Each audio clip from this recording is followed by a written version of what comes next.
Madame, Monsieur, bonsoir. Merci de votre fidélité à la MBC. Voyons d'abord les titres de cette édition.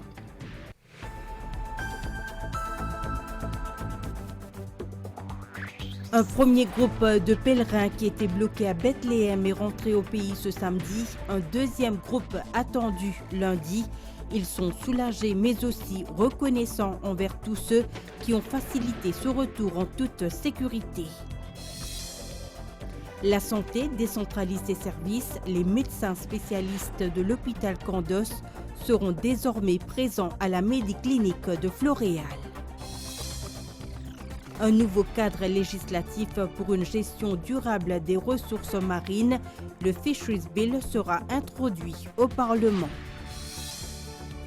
L'implication et l'investissement des employés mesurés dans plus de 260 entreprises à Maurice. Le taux d'engagement dépasse la moyenne mondiale et se situe à 66%. Le 8e appel à projet lancé sous le National Arts Fund. Jusqu'à présent, 106 projets de 50 millions de roupies ont été approuvés sous ce plan d'aide. Et puis à Gaza, l'évacuation de plus d'1 million d'habitants préoccupe la communauté internationale qui attend l'installation d'un accès sécurisé pour acheminer les aides.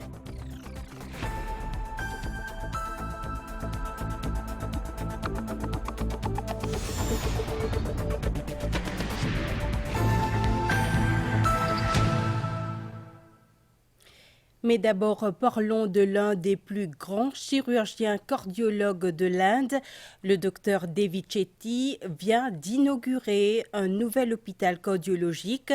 La cérémonie d'inauguration a été faite selon les rituels védiques. Le docteur Chetty soutient qu'être au service des malades est la plus grande des prières. Dans le reportage qui suit, vous verrez comment les avancées technologiques se conjuguent aisément avec la spiritualité en Inde. While Shetty is a Hindu, he ensures that the hospital embraces all faiths.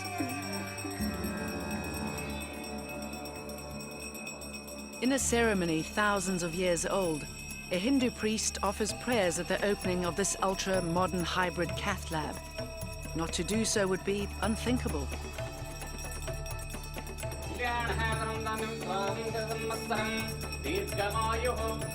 It's no surprise then that faith and religion plays an equally important part in the lives of those who work here. I think it is the environment in India where we express our belief in God in a very expressive manner and we are open to it. In my experience, outstanding doctors across the world are spiritual. They definitely believe in some cosmic forces, at least good number of them. If any heart surgeon says that the outcome of his surgery is because of his skill or his dexterity, he is kidding, he is fooling himself. I operate on some of the most complex cardiac conditions. By the grace of God, most of them survive. Some of them don't survive. There are patients who had absolutely no chance of survival. They get the operation done, in 7 days they go home. At the same time, there are operations where the success rate was excellent and that patient doesn't survive. Who decides who survives, who doesn't survive? It's not me.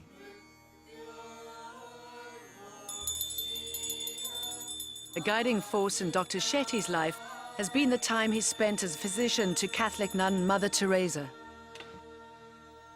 I really do not think that Mother Teresa was like us human beings. I'm a doctor, I'm a scientist, I can tell you that she's something different. But what really inspired me, her one statement that hands which serve are holier than the lips that pray. And this has been the singular, most important turning point in my life. The purpose of life is to serve God. And the best way to serve God is by serving His creation.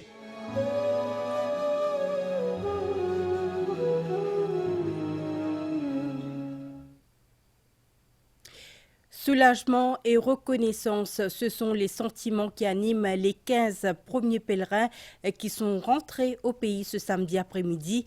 Ils font partie des 36 pèlerins qui s'étaient retrouvés bloqués à Bethléem en raison de la guerre à Gaza.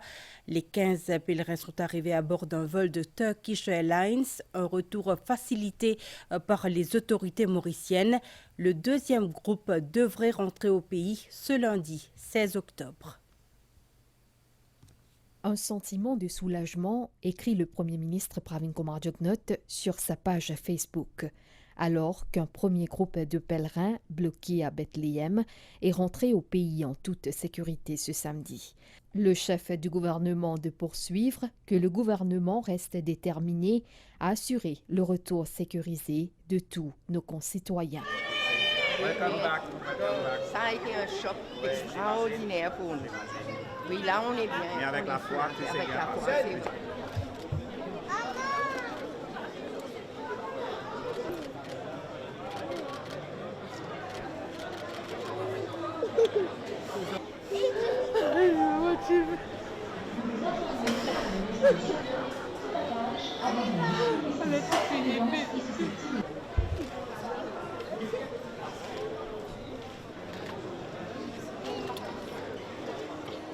Beaucoup d'émotions parce que, premièrement, c'est un soulagement de pouvoir rentrer dans le pays, de voir ma famille, mes enfants. Mais voilà quoi, c'est ça le sentiment. C'est vrai, nous bien fatigués, physiquement, moralement, nous bien fatigués. Soulagés de rentrer. On pense encore à nos amis qui sont là-bas. C'est juste qu'il n'y avait pas assez de vols pour nous tous ensemble. On voulait le vivre ensemble. Mais là, tout le monde, la famille et tout, ça nous a tellement manqué. Et fouler le sol mauricien en rentrant pour la première fois, c'était une émotion vraiment forte. Il fallait sortir de ce pays. On a passé un bon pèlerinage et juste le dernier jour, c'est arrivé avec les tirs de roquettes et tout. Mais prendre conscience que c'est une guerre réelle, il fallait sortir du pays et rentrer. Donc on a eu le support de tout un chacun. On est très heureux pour ça et on attend les autres arriver. Les autorités mauriciennes se sont assurées que les pèlerins soient en toute sécurité dans leur hôtel avant le vol retour. On est en contact avec le Premier ministre Kalichi Rodrigue et pour nous étendre toute l'aide possible à nos concitoyens. Il arrive un moment quand le ministère, le gouvernement, il intervenir pour nous capables d'assurer qu'ils quittent l'hôtel. Parce que pas si nous capables de faire paiement par un channel normal, passe par la banque. Donc nous, gouvernement, nous pouvons dire l'agence de voyage paye tout frais qu'il y a pour c'est un frais additionnel payé. Après ça, nous avons le remboursement, nous pouvons donner une garantie donc, à l'hôtel à travers ça et c'est l'agence qui vient faire le paiement. Et donc nous heureux qui le dénouement fin très positif. Le deuxième groupe de ces pèlerins de la paroisse de Sainte-Hélène devrait rentrer au pays le lundi 16 octobre. Sur place, alors que l'offensive terrestre semble imminente, les pays étrangers multiplient les échanges diplomatiques et exhortent Israël à suspendre ses attaques dans le nord de Gaza. Sur place, des milliers de civils ont fui leur maison, mais nombreux n'ont pas suivi la consigne d'évacuation.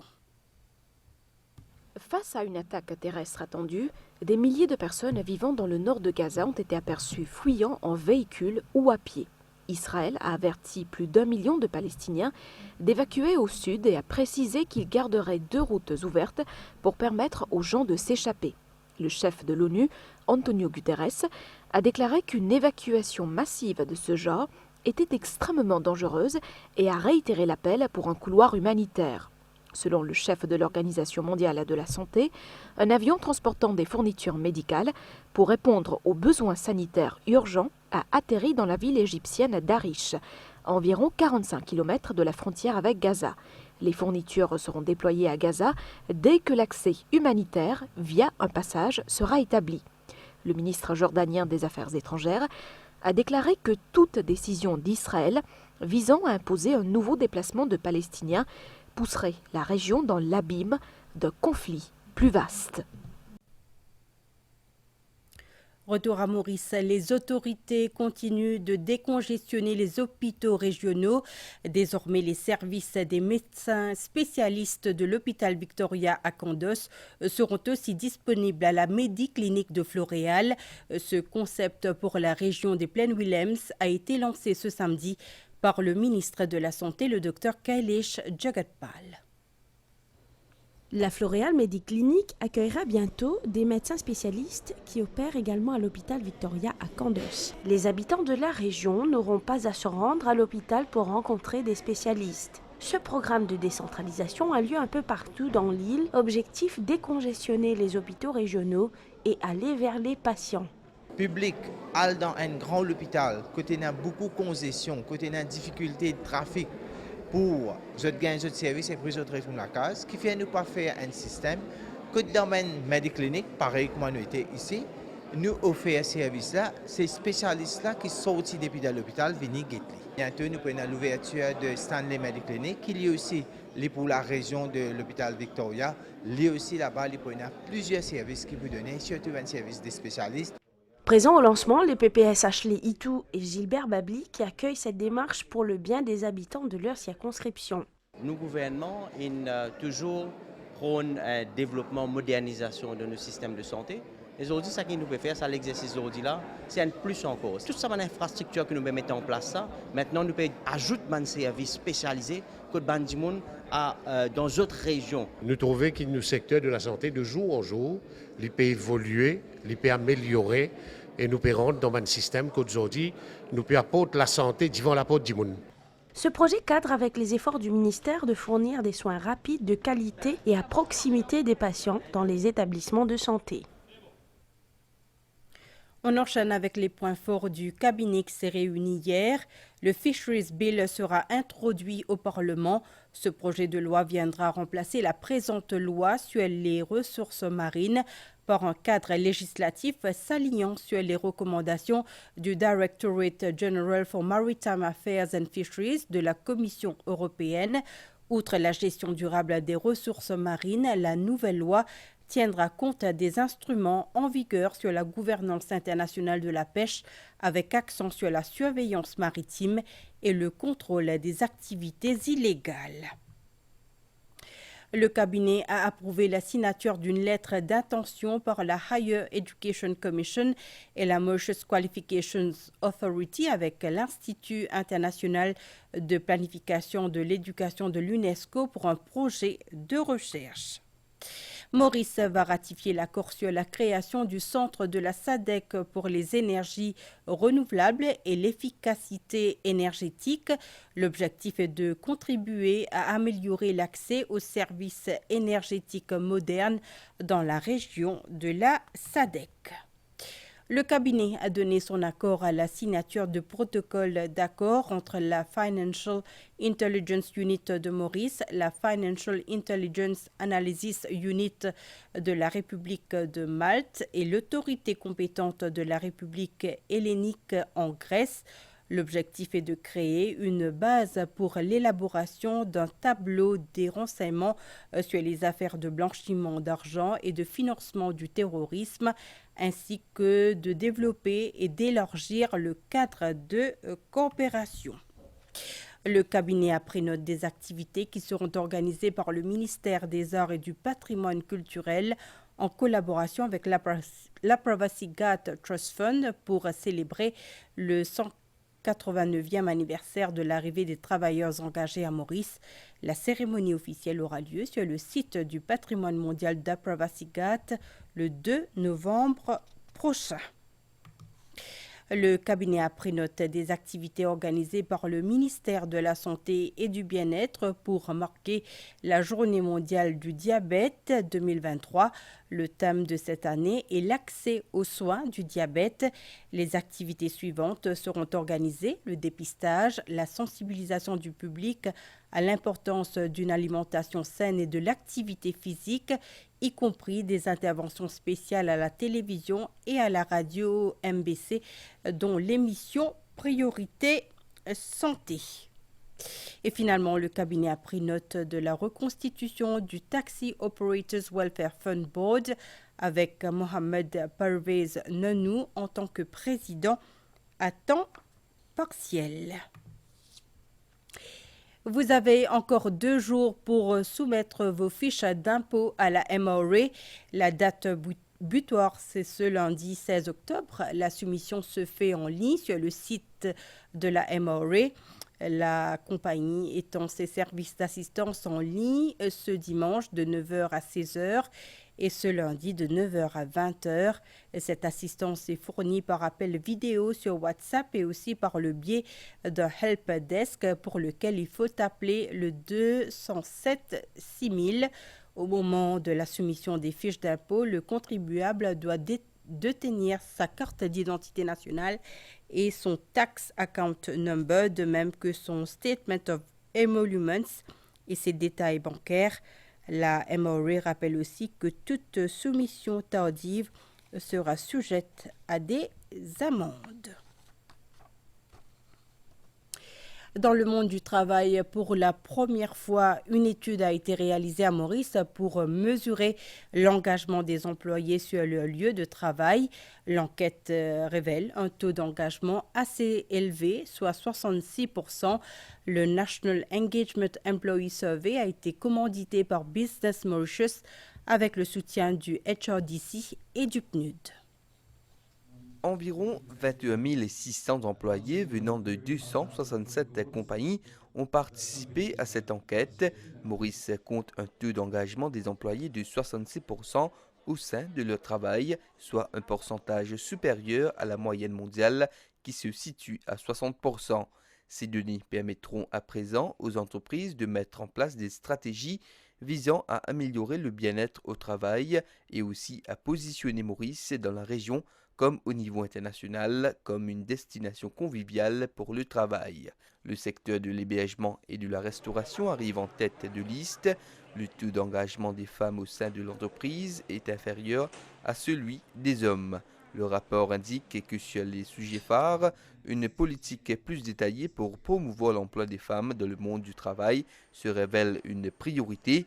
Au cours des prochains mois, l'équipe de la Commission sur le capital social de Business Mauritius et les consultants de Willis Towers Watson organiseront des ateliers, des webinaires et d'autres activités de mobilisation visant à résoudre les problèmes et à mettre en œuvre des solutions pour les entreprises.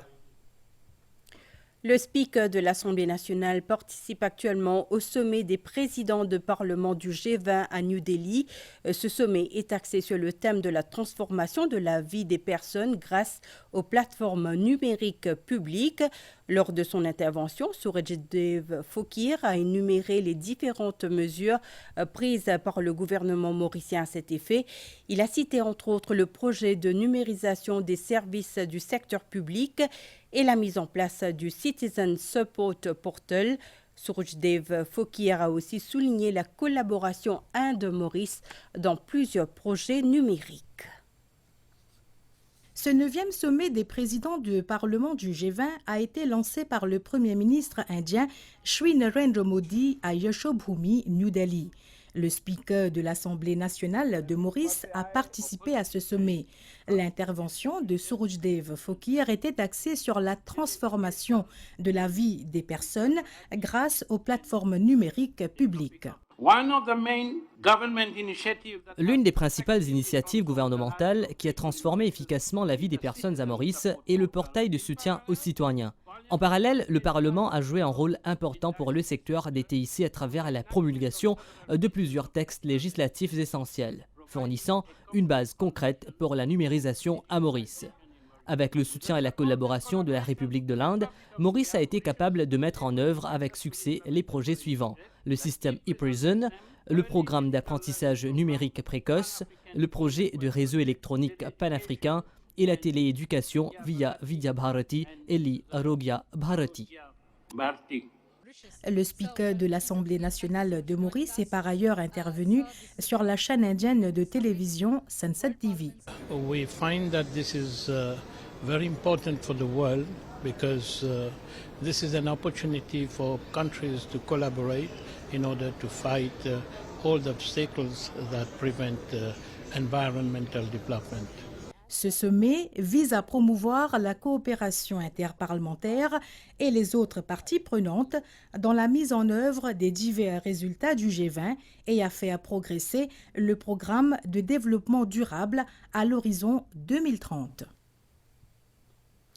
Le rendez-vous hebdomadaire de la Citizens Opportunity a eu lieu aujourd'hui au centre social de Rochebois.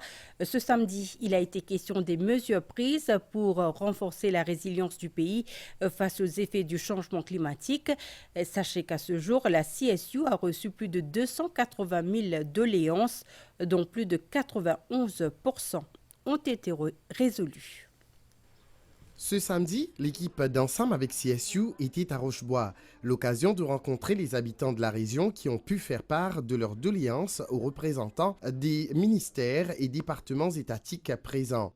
CSU vient de Rochebois pour comme si aide une population qui nous est là, qui vient de Rochebois, mais ils bien apprécié qu'ils ont fait. Les intervenants sur le plateau ont entre autres parlé des projets majeurs réalisés ou en cours de réalisation dans la circonscription numéro 3, Port-Louis-Maritime, Port-Louis-Est et pour le bien-être des habitants de cette région.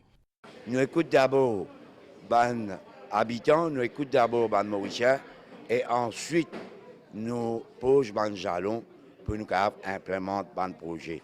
Le thème des Nations Unies, c'est catastrophe en relation des inégalités. Et nous devons travailler dans cette optique-là pour voir comment nous aider ces gens qui sont dans plus de difficultés. Pour lutter contre le fléau de la drogue, des centres seront mis en place dans cette région pour accompagner les toxicomanes et sensibiliser les habitants. Nous avons différents services médicaux, nous avons le concept de one-stop shop, à côté de pour capable bénéficier de services sur un seul toit. Alors, pendant ce dernier temps-là, nous propageons le service, nous augmentons le service avec l'initiative du bureau du Premier ministre, c'est Unis contre la drogue. Le prochain rendez-vous d'Ensemble avec CSU se tiendra à Flac, cœur de ville, samedi prochain. Restez avec nous, l'actualité locale continue après la pause pub. Prends un abonnement Internet Fibre Mighty et profite un mois gratuit. Installation offerte et plus que 60 cents télévision inclus. Pour les qui désabonnés, upgrade ou Internet et profite 3 mois sans coût additionnel. Allo Mighty.mu ou le Télécom App. Vous connaissez, reste seulement 2 jours pour faire return income tax, date limite lundi 16 octobre. Passez ce délai, on a pénalité et que l'intérêt. Si vous pensez faire, pas tarder, à le site web www.mre.mu. Remplissez. Je vous le disais en titre, 106 projets au coût de 50 millions de roupies ont été approuvés sous le National Arts Fund. Le ministère des Arts et du Patrimoine culturel lance un nouvel appel à projets, le 8e. Les artistes ont jusqu'au 30 octobre pour soumettre leurs projets. Anushka Gangabissoon a publié son recueil de poèmes intitulé Mirrors of My Heart grâce au National Art Fund.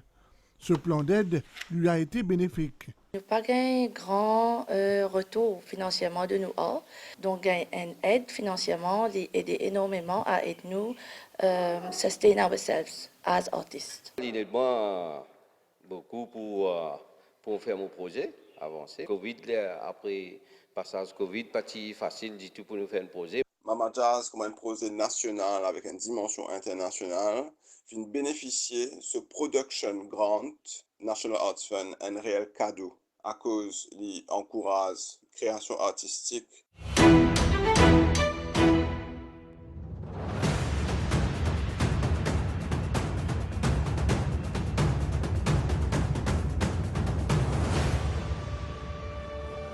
Ce fonds permet d'aider les artistes à réaliser leurs projets grâce à un financement à hauteur de 800 000 roupies. Le fonds est varié, dépendant de grande bien sûr, il varie entre 75% à 90% de la valeur des autres projets.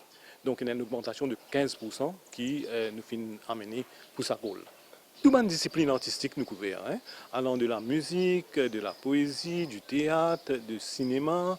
Depuis sa création, ce fonds d'aide a approuvé 106 projets d'un montant total de 50 millions de roupies.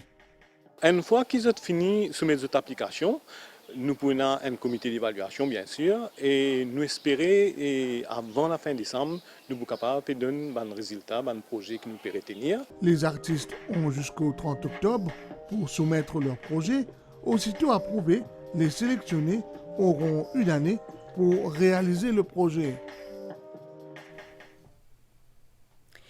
C'est l'aventure d'une sculpture qui a voyagé de Maurice à Rodrigue, mais pas n'importe laquelle.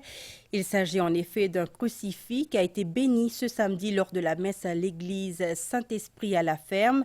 L'initiateur de ce projet est Christian Domingue, un artisan de Bel-Air.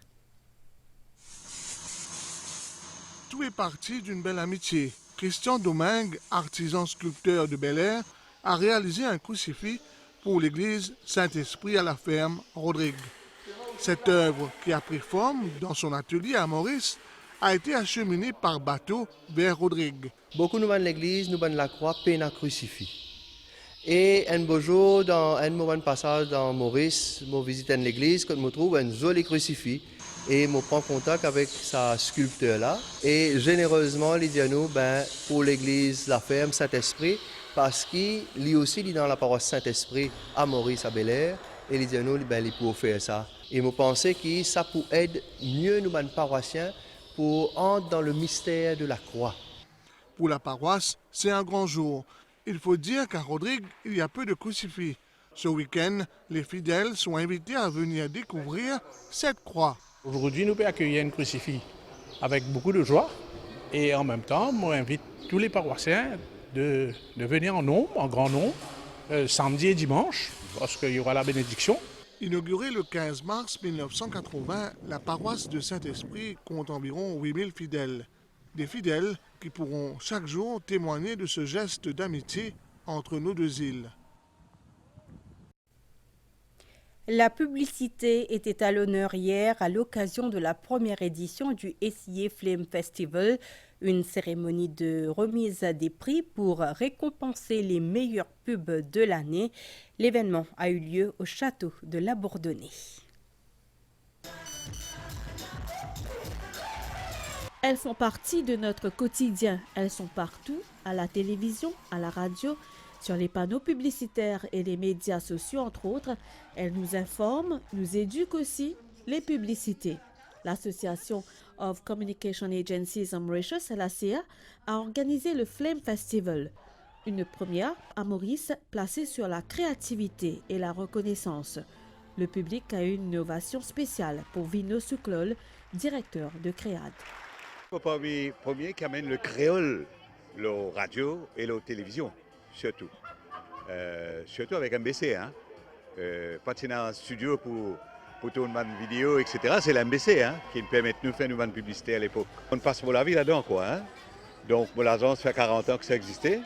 Moi, j'espérais qu'avec The Flame qui nous organisait aujourd'hui, ça pourrait donner un boost, surtout nos clients, qui inspirent un petit peu pour être capables d'ouvrir à ce qu'ils ont accepté de nouveaux talents créatifs, à ce qu'ils nous marquent capables de sortir en dehors frontières à l'île Maurice. L'ACA a reçu 441 entrées lors de ce festival. Les meilleures publicités ont été sacrées. Circus Advertising reçoit le grand prix alors que le titre de meilleure créativité est allé à KFC. On mise sur les deux, sur l'information comme sur la publicité, pour pouvoir accéder aux personnes, aux gens, aux personnes qui nous regardent. Il faut les deux. Il faut pouvoir informer et il faut pouvoir aussi montrer les produits et montrer ce que ça fait. Nous gagnons beaucoup de prix, mais nous célébrons tantôt la communication et la créativité à Lodge. Et il y a plus de 15 agences de Maurice et de la Réunion qui gagnent tantôt. L'occasion pour la présidente de l'ACA, Aïcha Ali, de rappeler l'importance de la publicité, qui a rapporté, selon elle, 3 milliards de roupies à l'économie mauricienne. Sachez que 4 autres catégories, à savoir la relation publique, le design, le digital et la publicité étaient en lice. Les meilleures agences ont reçu la Gold Award lors de cette soirée haut en couleur.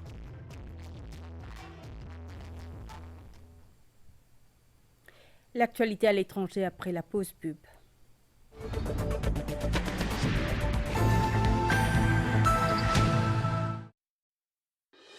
la page internationale avec Winners. On est tous winners. Casino Mania! Mon choisième ban produit Casino en exclusivité Côte Winners. Du 6 au 24 octobre, la Casino Mania est de retour. 8 sachets de cappuccino saveur chocolat Casino à 129 roupies 95. Un spray savon Marseille Casino à 99 roupies 95. Un slice mandoline board à 299 roupies 95. Profitez d'offres exceptionnelles sur les produits Casino dans vos Winners préférés. Soyez au rendez-vous. On est tous winners. La France s'est réveillée ce samedi en état d'alerte attentat suite à l'attaque à caractère terroriste qui s'est produite à Arras vendredi. La première ministre Elisabeth Borne a décidé d'élever la posture du plan Vigipirate sur l'ensemble du territoire national au niveau urgence attentat. Ce plan est un outil central du dispositif français contre le terrorisme. Il associe toutes les parties prenantes, l'État, les collectivités territoriales, les opérateurs publics et privés, ainsi que les citoyens à une attitude de vigilance, de prévention et de protection. C'est un échec à tous les niveaux. Le référendum historique qui s'est tenu ce samedi en Australie sur les droits des aborigènes a vu la victoire du non. 17,7 millions d'Australiens devaient voter pour dire s'ils acceptent ou non de reconnaître dans la Constitution les aborigènes comme les premiers habitants du pays.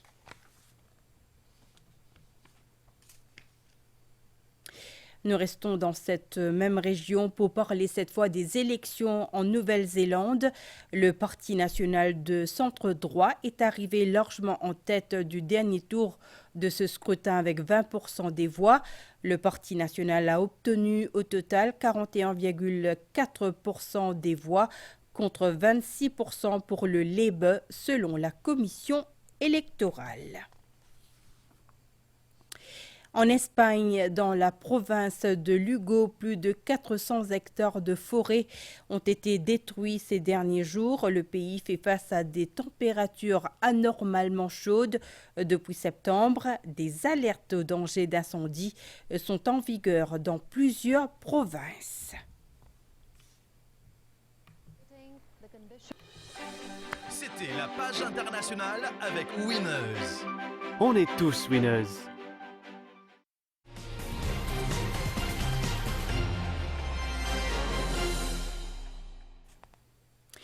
Hippisme, le champion de l'écurie Ricky Mengor Al-Shiba s'est imposé cet après-midi sur 2100 mètres dans l'épreuve principale.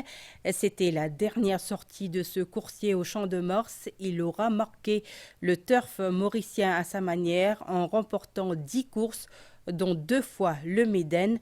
Retour sur la victoire d'Al-Shiba ce samedi. Et le départ de cette 6e épreuve, groupe 2, 2100 mètres à parcourir, le Navigation, monté par Michel Platini de Oliveira, sans surprise va diriger les opérations devant Chosen Way et Cédric Ségéon qui opte à l'arrière avec Al-Shiba qui joue pour l'instant de la tête. Donc c'est le Navigation qui dirige les opérations devant Chosen Way, son compagnon d'écurie, et Al-Shiba qui s'est relaxé maintenant en dernière position. Le Navigation bientôt dans la ligne droite pour la première fois avec Michel Platini de Oliveira, peintre fameux bien sûr à cette épreuve jusqu'ici. Chosen Way, Bawan Soufol qui suit les grandes manœuvres en deuxième position et Al-Shiba qui court relax avec Cédric Ségéon en file indienne en montée au passage du but pour la première fois sous l'impulsion de le Navigation avec le public qui va donner de la voix. On retrouve Chosen Way, les fans d'Al-Shiba sans doute vont commencer à l'encourager à partir de la descente aux abords du tombeau malartique. Maintenant, le Navigation pour l'instant n'est pas inquiété. On retrouve Chosen Way toujours bien placé en deuxième position et Cédric Ségéon qui attend toujours avec Al-Shiba qui entame à présent la descente en troisième position. Il y a 2 longueurs qui séparent le premier d'Al-Shiba. 800 mètres de l'arrivée avec le Navigation qui va maintenant essayer d'accélérer le rythme devant Chosen Way.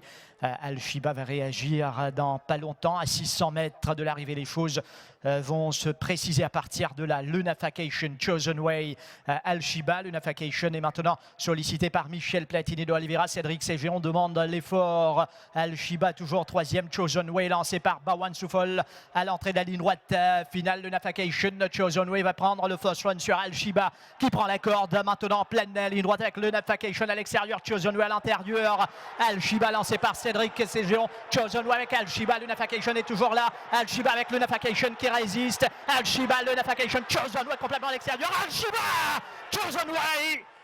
Belle arrivée ici dans cette 6e épreuve. Sport dans nos régions, le tournoi de volleyball comptant pour les Jeux des villages a attiré bon nombre d'équipes du Nord. La finale s'est tenue récemment dans une ambiance électrique à Plaine des Papayes. Dans le reportage qui suit, nous faisons également le point sur le football régional, précisément à Roche-Noire.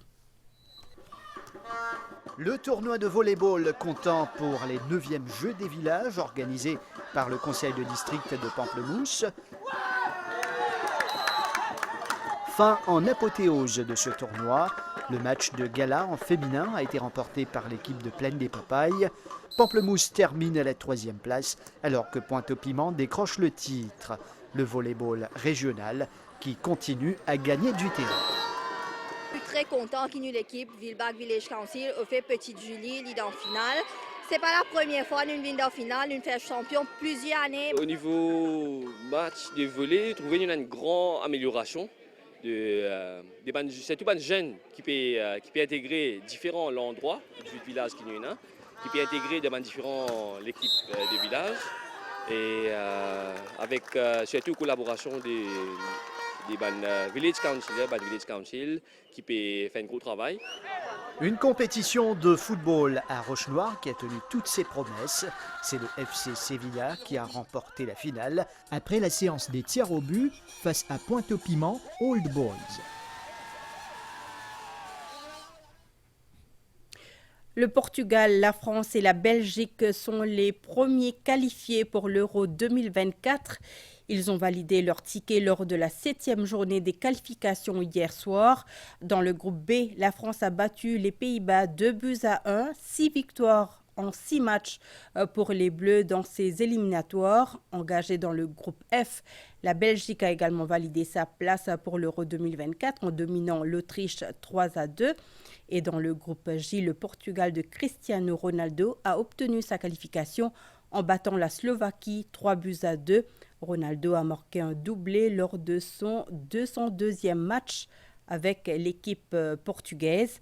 La compétition se poursuit ce soir. Dans le groupe C, l'Ukraine affrontera la Macédoine du Nord, tandis que l'Italie va se mesurer à Malte. Dans le groupe G, notons le duel entre la Hongrie et la Serbie. Et dans le groupe H, la Slovénie, en tête du groupe, affrontera la Finlande. Avant de clore ce journal, voici les nouvelles du temps pour ce soir et demain.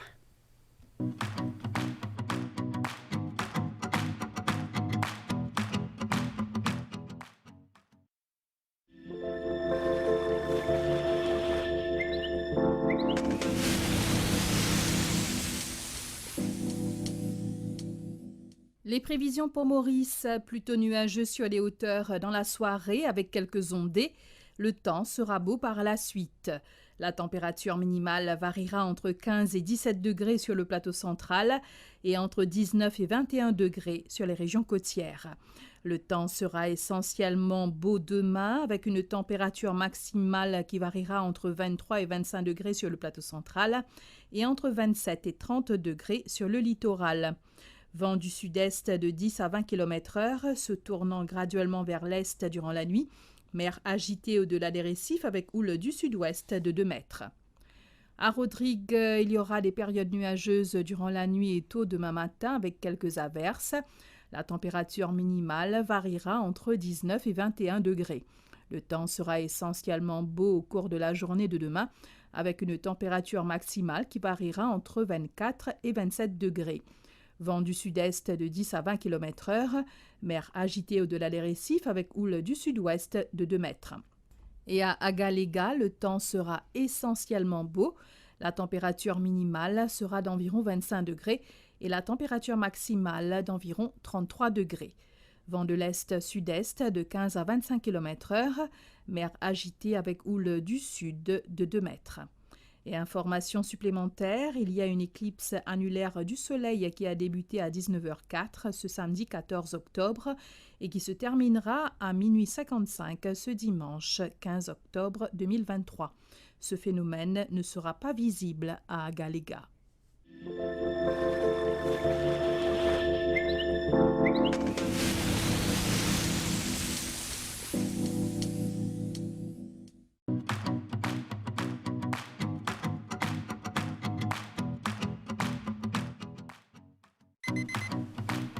Commencez votre journée avec un Nescafé classique. Une saveur riche et intense pour un café 100% pur. Et savourez un moment avant la folie. Maman, papa. Nescafe Classic. Savor the fullest, boldest flavor. Make your morning moment. Nestle. Good food, good life.